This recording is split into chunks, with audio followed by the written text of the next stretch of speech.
pwede masisi ko ba't ganto? Ginaganapan ko lang na natural, tsaka inagapan ko na mautal nilawan sinugal, ginapang minahal. Katagalan natutunan ko rin tumagal, tsaka alam ko naman na inaabangan na sana tabangan yung papakawalan para di naabangan. Kaso nga lang pala ba naman ang alabang kinalakihan na galingan ng galingan, kaya nakasanayan ko makabuo na madiin. Di ko na malayo na malayo na malayo na palayo, narating matay ako na pailing. Mga naniwala di ko pwede biguin, di ko pwede pakitaan na bitin. Mga tinga na kalang busugin ko pa din kahit kabisado na kalitiin. Alam ko na may mata na nagbabantay kung paano ako sasablay, matyagang nag-aantay kung kailan ako tatamlay at lalaylay. Yung mga laway na makita ako na mahina, umay na manira, ngalay na manghila kasi nga walang pinakitang hindi pamatay.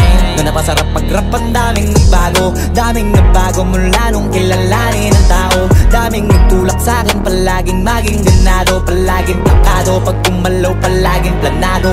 Daming pasabog, kailangan pag malawak ang sakop, ikaw din ang talo sa laban. Pag nabalot ng takot kung saan ka aabot, takutin lahat ng mahahakot. Yung dami ng pagod ay may sukli pag di ka madamot. At kung di ko tsinaga, baka nauwi na sa wala. Ganito pala to kalala, kita mo naman na napala. Paano ko hindi ko ginawa? Yung iba di makahalata, malaki na anak kataya. Marami na pwede mawala, kaya di na pwede pabaya. Hindi pwede puro mamaya, baka sa huli mapahiya. Totoo na parang himala lang siya mula sa iba ba tiningala.